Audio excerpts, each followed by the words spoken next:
Hello YouTube, I'm back in Minecraft again, and this time I'm going to show you what I call an on-screen timer. So I press the button and a countdown begins. At 0 I can teleport it, the pressure plate, and back again.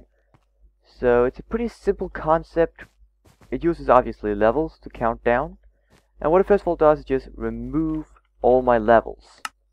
Afterwards it gives me 6 levels, and then it immediately thereafter removes 1. The reason for doing it this way and not just giving me 5 levels already is because that'll actually result in the XP level up sound being played, which is played every 5 level. So a workaround is just to give you 1 more than you'd need if you're gonna end up at 5 or 10 or something like that, and then just subtracting whatever you need after that. And then just subtracting 1, that is. And so then it goes to RS knowledge here afterwards.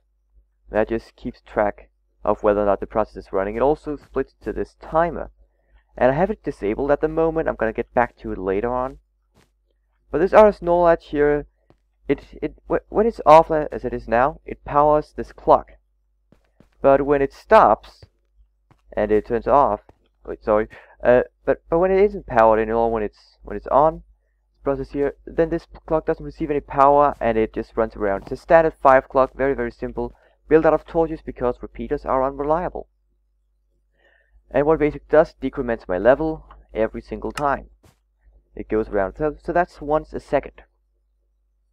And then here, this is the command block that teleports me to this pressure plate.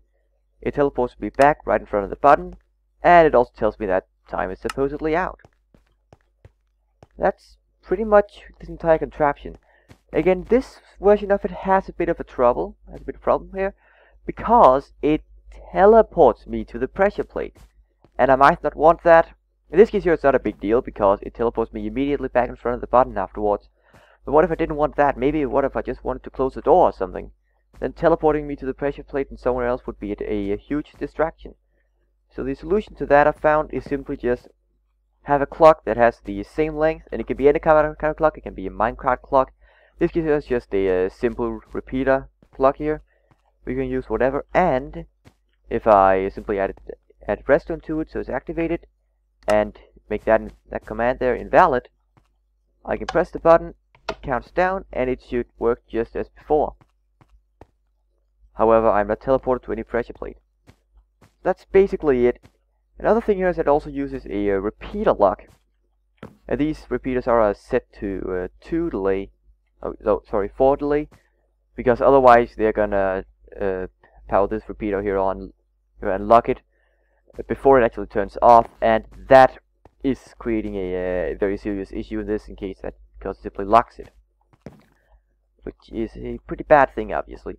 Again, what this does is just says timeout, as well as teleporting the player back in front of the button, but you don't have to teleport in front of the button if you don't want to. That's basically the entire thing. It's not any more than this.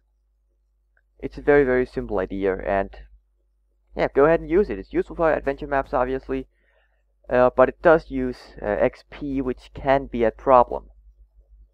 Again, if XP is in any way important to the adventure map, this will mess up that. But if that's not the case, then this is a very good way to just keep a timer on screen that whoever plays the adventure map can actually see, without having to look at a certain point. And that might also get hidden by a wall or something. So generally this is a good thing to do if you need to do that. Yeah, hope you enjoyed the video.